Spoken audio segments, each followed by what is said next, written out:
I never thought twice about moving into my grandfather's old place until I found out why he left. The house, a modest two-story structure on the outskirts of a small town in upstate New York, was precisely the antithesis of what I envisioned for myself after graduating from college. But financial constraints, paired with the irony of newfound independence, pushed me toward the keys that jingled ominously in my hand. The street was quiet, flanked by densely wooded areas that often made the entire neighborhood appear as if it were perpetually on the verge of a foggy day. Most houses were similar in design: clapboard exteriors, wide front lawns, and windows that seemed to watch you even as you approached. During my first week, the mechanical murmur of crickets at dusk became an unlikely comfort. Inside, the house was frozen in time. Old photographs lined the wooden panel walls, the eyes of ancestors following you in silent judgment as you moved about. My grandfather's room, a meticulously dusty archive with neatly shelved books, remained mostly untouched. I found old letters, yellowed with age, tucked into the corners of a massive wooden dresser. They spoke of mundane things: weather occurrences, family gatherings, trivial town gossip. I hadn't considered why my grandfather left, not until the neighbors began commenting on my bravery. It was Maggie, a woman whose wrinkles spelled years of town tales, who pulled me aside one evening as I struggled with grocery bags. "Why on earth would you move in there?" Her voice was just above a whisper, conspiratorial. "After all that's happened," I smiled awkwardly, unsure of what she meant. "Happened?" The Balthazar boy, and Diane, sweet, sweet Diane. Her words trailed off as if the names alone were enough of an explanation.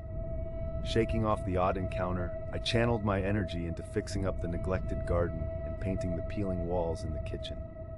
It was during one of these late-night home improvement sessions that the emails began. I had installed Wi-Fi as a modern concession in an otherwise stubbornly old-fashioned dwelling. There was no subject line. The sender's address was a jumble of seemingly random letters and numbers. "Check the basement," it read. A cold shiver wound its way up my spine, and with reluctance I complied. The basement was not how I remembered it. My parents had thoroughly discouraged exploring it during childhood visits. It was a deep, musty space, and the single light bulb cast grotesque shadows that bent like ghosts across the walls. I found rows of dusty shelves and a defunct wine rack, but nothing particularly unusual. As I turned to leave, I heard the soft flutter of paper against concrete. There, barely discernible in the low light, was a notebook wedged beneath a broken shelf leg. Its pages were filled with meticulous notes, almost like a diary, but with no mentions of everyday life.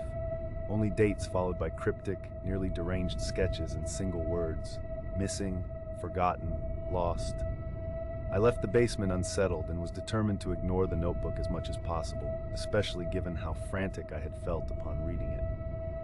The emails, depressingly enough, continued. "Lies," one screamed, accompanied by pixelated images that barely rendered any discernible content. It was after the third night of broken sleep that I decided to do some research. At the local library, under the scrutinizing gaze of the librarian, I browsed through ancient town records. The Balthazar family had, decades prior, been implicated in a notorious missing person case. A young boy, gone without a trace. It was one of many stories connected to our neighborhood. Diane, a local native rumored to be one of my grandfather's mistresses, was found dead under unexplained circumstances. While none of these events directly entailed my grandfather's involvement, the proximity felt deliberate. That evening, I reached back out to Maggie, who seemed surprised, yet eager to share her stories. Her recollections turned the seemingly peaceful neighborhood into a microcosm of unrest. "People disappear," she said over steaming cups of chamomile. "Minds unravel." Unnerved but determined not to succumb to paranoia, I sought rational explanations. The emails could have come from anyone with a passing grudge or a particularly morbid sense of humor. However, the rational fell by the wayside the next time I stepped into my basement.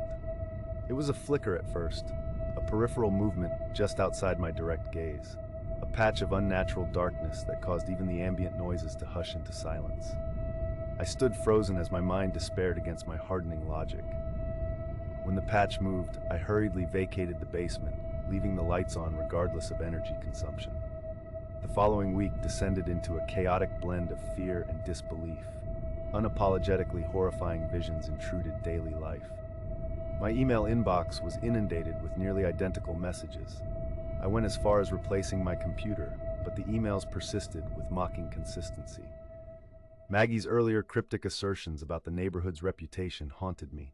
The declared disappearances, obituaries that read like grisly fiction. Even as I rationalized, Maggie's stories festered in my thoughts, growing malignant in the toxic soil of a sleepless mind. Finally, I reached a breaking point. Armed with fading confidence and resolute denial, I confronted Maggie, unsure if she would offer some sort of key to my sanity. Her response was simple as she showed me to her back porch, her voice unwavering. "Learn to listen. Does the wind sound the same here?" The unsettling message was clear. Listen to what wasn't articulate. Feel what was hidden. It was that night I first noticed something peculiar about the neighborhood's omnipresent soundtrack. The crickets, drone had changed, subtly discordant as if sharing a cosmic joke I wasn't privy to. Except this was no laughable matter. Beneath the familiar chirping existed a frequency so hauntingly specific it forced primal instincts to surface, a tremor through the flesh and bone. Persisting through confusion and debilitating fear, one element remained inconsistent. Birds.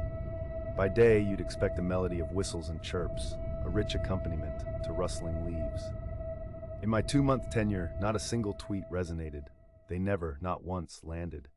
The paranoia waxed and waned until one morning, amidst a concoction of anxiety and sleepless days, the emails changed. Under the floorboards was the latest installment, yelling from the subject line. Without a sender, and stripped of my usual restraint, I took it upon myself to scavenge for answers. Uncovering floor signs and prying loose nails, I unearthed a box, a treasure, a Pandora's container with meticulously layered photographs of smiling families, history for the harmoniously blind. The last picture was one of my grandfather, but younger, serene. The disturbing weight of the basement's hidden journal nested beside an old rotary phone stripped of cords. The hollow nature of paranoia often falls short, without a mystique to accompany it. Despite losing the last threads of comfort the house had to offer through my discoveries, the fabricated presentations felt eerily predetermined. What tugged incessantly at my consciousness was a simple, warped understanding that my grandfather's survival or disappearance was part of a past riddled with dark anonymity, perhaps outlined by unseen variables I was never meant to dissect. Buying into Maggie's philosophy, I adapted to quell the discomfort, avoided nightly exhibitions into zones of unhappiness, the basement, and its invisible, malevolent shadow. Acceptance met resignation, and from both arose a sturdy decision to vacate. Ultimately, I sought an exit rather than solutions. Instances eroded into the wind as I deliberated relocation. The house was transitory, static as it remained. My grandfather, Mew, Chesh like the forbearing roots of old oak, became invisible, deeply entrenched, profoundly immobile. As I packed, my phone chimed. An eerie familiarity surrounded the incoming message. Resigning, I looked at the phrase flashing across my screen, "Welcome home."